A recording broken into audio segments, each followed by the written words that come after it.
आज इस बुलेटिन में बात होगी ईरान अमेरिका की वार्ता पर गहराते सस्पेंस की, ममता बनर्जी के बीजेपी पर तीखे हमले की, देखेंगे तमिलनाडु में थमे चुनाव प्रचार को, उत्तर प्रदेश में अखिलेश यादव के ऐलान को। समाजवादी पार्टी की सरकार बनने पर प्राइमरी एजुकेशन को बेहतर किया जाएगा। जानेंगे महिला आरक्षण पर मोदी सरकार के खिलाफ कांग्रेस का क्या है दाव। ये कहानी है महिला आरक्षण। और बुलेटिन के आखिर में देखेंगे जाने माने कार्टूनिस्ट इरफान की किस खबर पर पड़ी तिरछी नजर। लेकिन दिन भर की तमाम बड़ी खबरों से पहले एक नजर आज की सुर्खियों पर। कांग्रेस महासचिव केसी वेणुगोपाल ने प्रधानमंत्री के खिलाफ लोकसभा अध्यक्ष को दिया विशेषाधिकार हनन नोटिस। पीएम मोदी के राष्ट्र के नाम संबोधन पर उठाए सवाल, नियमों के उल्लंघन का लगाया आरोप। दिग्गज नेता शरद पवार की बिगड़ी तबीयत, मुंबई के ब्रिज कैंडी अस्पताल में कराए गए भर्ती। बेटी सुप्रिया सुले ने कहा नियमित जांच के लिए हुए एडमिट। सबरीमाला मामले पर सुप्रीम कोर्ट की 9 जजों की बेंच में सुनवाई जारी। जस्टिस एहसानुद्दीन अमानुल्लाह ने मंदिर ट्रस्ट से पूछे सवाल। पूछा अगर जन्म या वंश के आधार पर भगवान को छूने से रोका जाए तो क्या संविधान नहीं करेगा मदद। बिहार की सियासत से बड़ी खबर, श्रवण कुमार चुने गए जेडीयू विधायक दल के नेता। नीतीश कुमार की मौजूदगी में लिया गया अहम फैसला। और हर स्थान पर बंद हुआ शेयर बाजार, 753 अंकों की बढ़त के साथ 79,273 पर बंद हुआ सेंसेक्स। वहीं 211 अंकों की बढ़त के साथ 24,576 पर बंद हुआ निफ्टी। ये तो थी सुर्खियां। अब बात आज की सबसे बड़ी खबर की। ईरान और अमेरिका के बीच लागू 2 हफ्ते का सीजफायर 11 अप्रैल को खत्म हो रहा है। ऐसे में इस वक्त सबसे बड़ा सवाल यह है कि ये सीजफायर खत्म होने के बाद पश्चिम एशिया में क्या शांति बनी रहेगी या दोबारा जंग होगी, और ये निर्भर करता है इस्लामाबाद की वार्ता पर। लेकिन सवाल यह है कि क्या वार्ता के टेबल पर मिलेंगे अमेरिका और ईरान या फिर होगी जंग। जानने के लिए देखिए ये रिपोर्ट। ईरान और अमेरिका के बीच बातचीत की तैयारियां तो पूरी हो गई हैं। पाकिस्तान की राजधानी इस्लामाबाद पूरा रेड जोन में तब्दील हो चुका है। लेकिन ये सवाल अब भी बरकरार है कि क्या ईरान बातचीत के लिए राजी होगा। अमेरिका की तरफ से जरूर प्रतिनिधिमंडल भेजा जा रहा है और ईरान पर दबाव भी बनाया जा रहा है कि वो समझौता कर ले। अमेरिकी राष्ट्रपति डोनाल्ड ट्रंप ने धमकी देते हुए कहा है, अमेरिका ईरानी बंदरगाहों पर लगी नाकाबंदी तब तक नहीं हटाएगा जब तक ईरान के साथ कोई समझौता नहीं हो जाता, और अगर पाकिस्तान में होने वाली बातचीत में समझौता नहीं होता है तो फिर ईरान में बहुत सारे बम फटने लगेंगे। ट्रंप ईरान पर समझौते का दबाव बना रहे हैं, लेकिन ईरान ने साफ कर दिया है कि वो धमकियों के आगे झुकने वाला नहीं है। ट्रंप की इस धमकी के जवाब में ईरानी सेना ने खातम अल अनबिया केंद्रीय मुख्यालय के commander major general Ali Abdollahi ने कहा, हम अमेरिकी राष्ट्रपति को जमीनी हालात पर फर्जी दावा करने की इजाजत नहीं देंगे। हमारी सेना दुश्मन की कार्रवाई का तुरंत और निर्णायक जवाब देने के लिए तैयार है। इन हालात में इस्लामाबाद वार्ता पर सस्पेंस बढ़ता जा रहा है। ईरानी संसद की राष्ट्रीय सुरक्षा आयोग के सदस्य सांसद मोहम्मद रजा मोहसेनी सानी ने तो साफ कह दिया है कि मौजूदा हालात, हालिया आक्रामकताओं और पिछली वार्ताओं में अमेरिका के साथ हमारे इतिहास को देखते हुए वार्ता का अगला दौर अब मुमकिन नहीं है। ऐसे में अंतर्राष्ट्रीय स्तर पर ईरान से इस बैठक में शामिल होने की मांग उठ रही है। जर्मन विदेश मंत्री जोहान वाडेफुल ने ईरान से इस्लामाबाद में वार्ता के लिए अमेरिका के प्रस्ताव को स्वीकार करने की अपील की है, लेकिन मौजूदा घटनाक्रम से दोनों पक्षों के बीच तनाव ही बढ़ता नजर आ रहा है। ईरान की न्यायपालिका के प्रमुख गुलाम हुसैन मोहसेनी एजेई ने भी आशंका जताई है कि क्षेत्र में और भी हमले होने की मजबूत संभावना है। उन्होंने कहा कि अगर अमेरिका नए हमले शुरू करता है तो तेहरान को 100% तत्परता बनाए रखनी चाहिए। आप जानते हैं कि बीते दिन अमेरिका ने ईरानी मालवाहक जहाज टॉस्का को जब्त कर लिया था। अब ईरान के विदेश मंत्रालय ने अमेरिकी सेना से ईरानी जहाज, उसके नाविकों, चालक दल और उनके परिवार की तत्काल रिहाई की मांग की है। साथ ही चेतावनी भी दी है कि ईरान अपने राष्ट्रीय हितों की रक्षा करने और अपने नागरिकों के अधिकारों और गरिमा की रक्षा करने के लिए अपनी सभी क्षमताओं का इस्तेमाल करेगा। ये भी साफ है कि इस क्षेत्र में किसी भी तरह से तनाव बढ़ने की पूरी जिम्मेदारी अमेरिका पर है। यानी अगर अमेरिका ने ईरान की मांग नहीं मानी तो क्षेत्र में दोबारा जंग छिड़ सकती है। इस बीच ईरान की सेना ने बताया कि अमेरिकी सेना की बार बार दी गई धमकियों के बावजूद एक ईरानी टैंकर बीती रात देश के क्षेत्रीय जल क्षेत्र में प्रवेश करने में कामयाब रहा, जिसके बाद अमेरिका की नाकेबंदी भी सवालों से घिर गई है। लेकिन सबसे बड़ा सवाल तो यही है कि क्या अमेरिका और ईरान के बीच इस्लामाबाद में वार्ता होगी या नहीं, क्योंकि इस वार्ता से भी पश्चिम एशिया का भविष्य तय होगा कि वहां शांति होगी या जंग। ईरान और अमेरिका के बीच तनाव बढ़ता नजर आ रहा है तो पश्चिम बंगाल में भी चुनावी प्रचार के बीच सियासी पारा हाई है।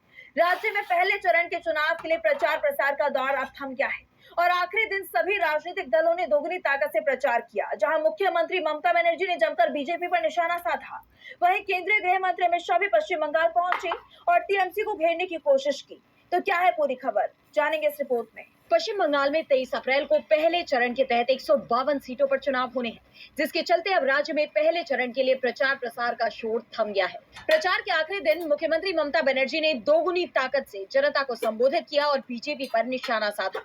उन्होंने बीजेपी पर कड़ा प्रहार करते हुए बीजेपी नेता सुवेंदु अधिकारी को घेरा है और कहा कि तुम में हद से ज्यादा अहंकार है, तुम्हारा पूरा परिवार चुनाव लड़ रहा है, तुम रोज अभिषेक के लिए अपशब्दों का इस्तेमाल करते हो, तुम मुझसे लड़ नहीं सकते और मुझसे लड़ना चाहते हो। आने वाले दिनों में मिदनापुर की जिम्मेदारी अभिषेक संभालेगा। पश्चिम बंगाल में टीएमसी की वापसी का आह्वान करते हुए उन्होंने जोर देकर आगे कहा कि केंद्र से बीजेपी के नेतृत्व वाली एनडीए सरकार को उखाड़ फेंकने का समय आ गया है। पश्चिम बंगाल में भाजपा की जीत कभी नहीं होगी, टीएमसी फिर से सरकार बनाएगी। उन्होंने ये भी कहा कि साल 2026 में ही बीजेपी को दिल्ली की सत्ता से भी बाहर कर देंगे। एक तरफ सीएम ममता बीजेपी पर जमकर गरजी, तो वहीं दूसरी तरफ बीजेपी की तरफ से केंद्रीय गृह मंत्री अमित शाह बंगाल पहुंचे और उन्होंने भी टीएमसी पर निशाना साधा। इस दौरान उन्होंने ममता बनर्जी पर आरोप लगाया कि उन्होंने नौकरियों को बेचा है। बनर्जी ने नौकरियों को बेचा है। लेकिन शाह के ये आरोप ममता बनर्जी के हमलों के आगे फीके दिखाई दे रहे हैं।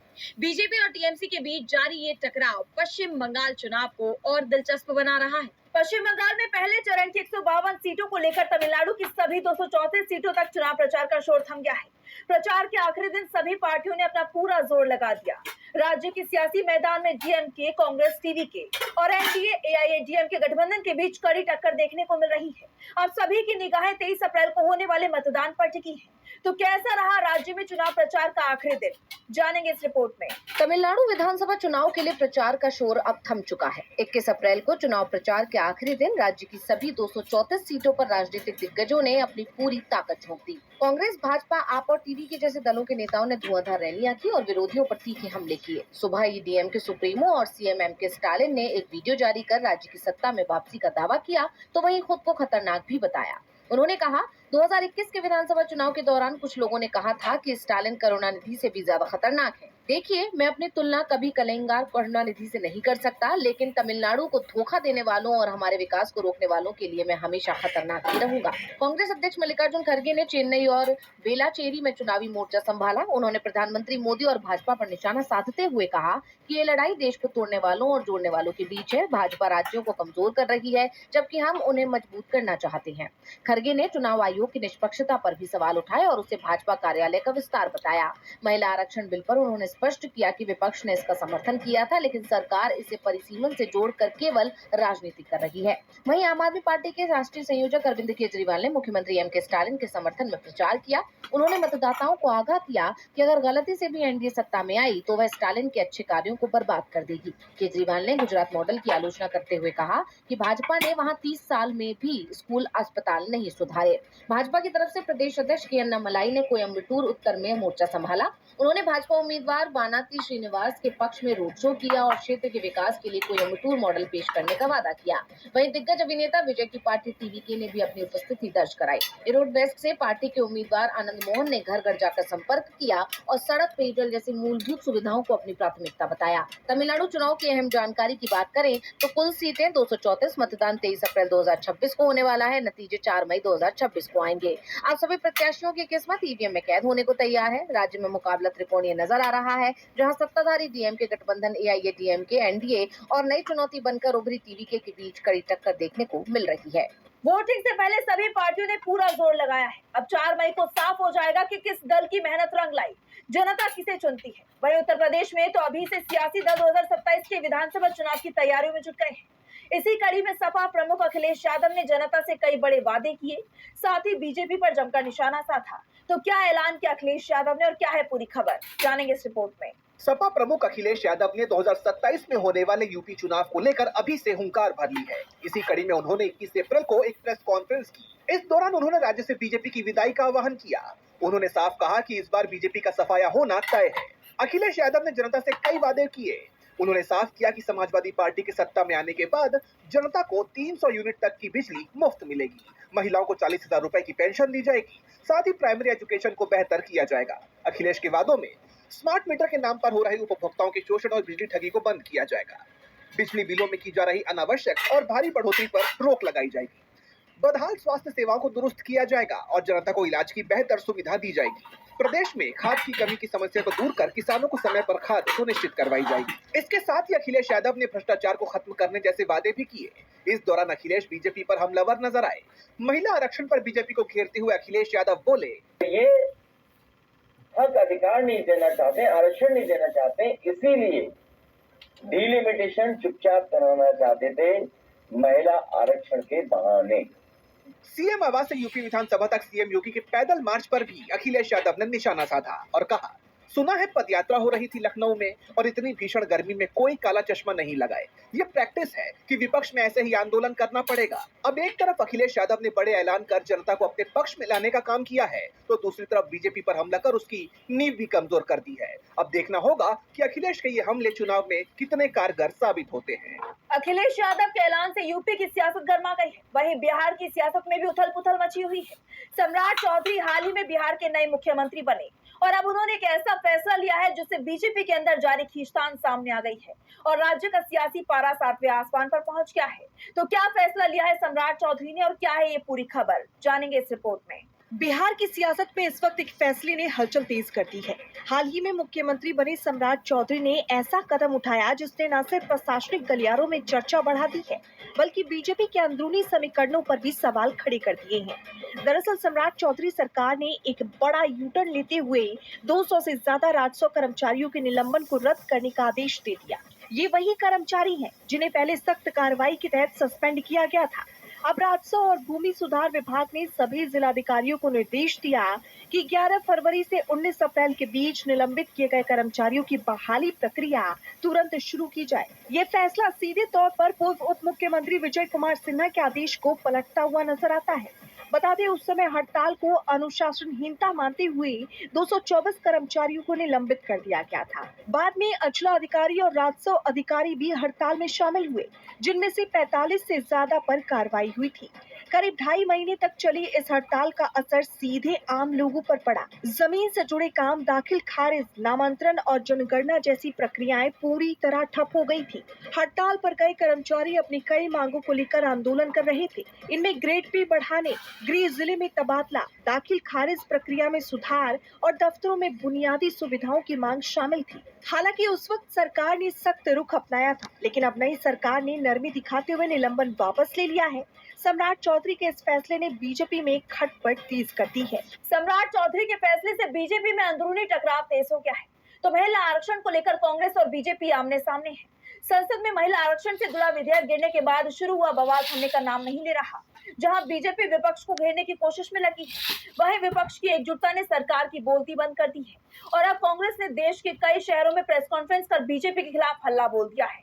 देखिए रिपोर्ट। बीजेपी की लाख कोशिशों के बावजूद संसद में महिला आरक्षण से जुड़ा विधेयक पास नहीं हो पाया, जिसे लेकर एक तरफ मोदी सरकार में खलबली मची हुई है, तो दूसरी तरफ विपक्ष ने एकजुट होकर बीजेपी के लिए मुश्किलें खड़ी कर दी हैं। दरअसल महिला आरक्षण बिल साल 2023 में ही पारित हो गया था, लेकिन इसे लागू नहीं किया गया था, जिसे लेकर विपक्ष आग बबूला हो चुका है। उनका कहना है कि बीजेपी इस कानून की आड़ में परिसीमन करवाना चाहती है। इस कानून को तत्काल लागू किया जाना चाहिए। इसी कड़ी में कांग्रेस ने कई शहरों में प्रेस कॉन्फ्रेंस कर बीजेपी पर निशाना साधा है। दिल्ली में महिला कांग्रेस की पूर्व राष्ट्रीय अध्यक्ष शोभा ओझा ने कहा, इस तरह बीजेपी संगठन को उठा के देखिए, कितनी महिलाएं बीजेपी की अध्यक्ष रही हैं आज तक।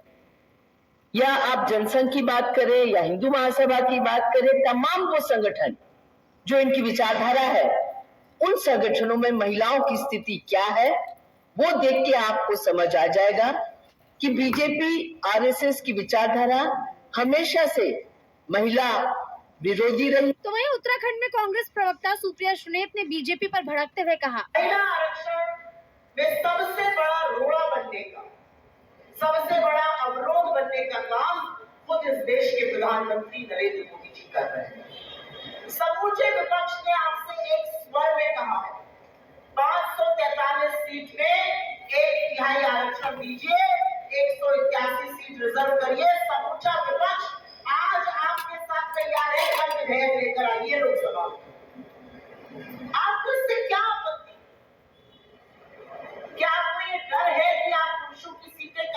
महिलाओं को ले लीजिएगा।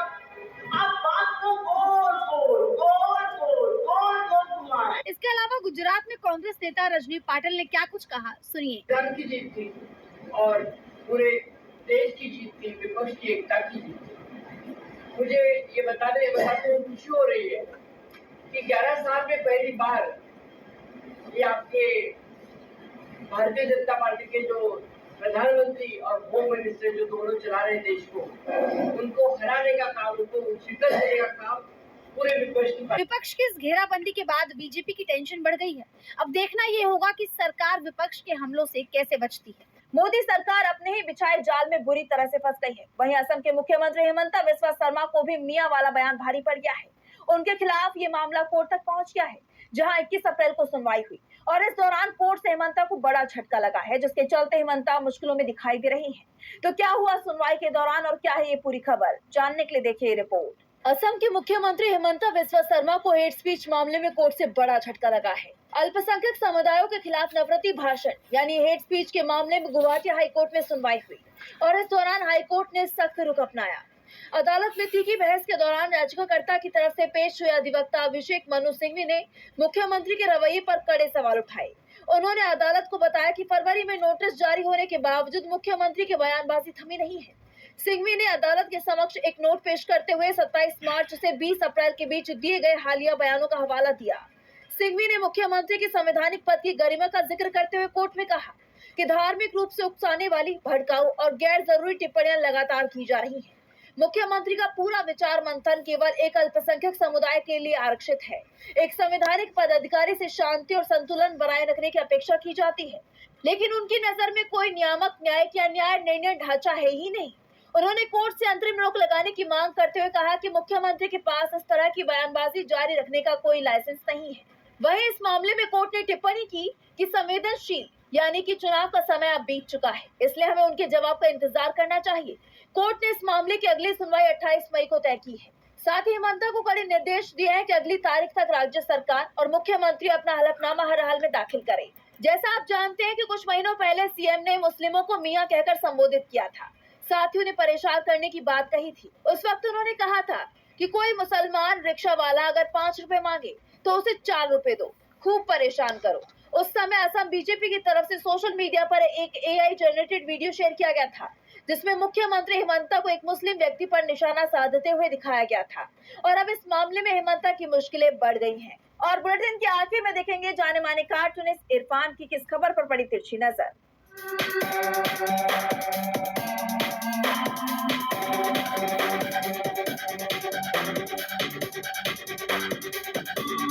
आजकल एक FIR नाम की नई मिसाइल पैदा हो गई है देश में, जो कहीं से भी किसी के ऊपर भी डाली जा सकती है, चाहे वो व्यक्ति हो, दफ्तर हो, संस्था हो, किसी के ऊपर भी हो, कहीं से भी डाली जा सकती है।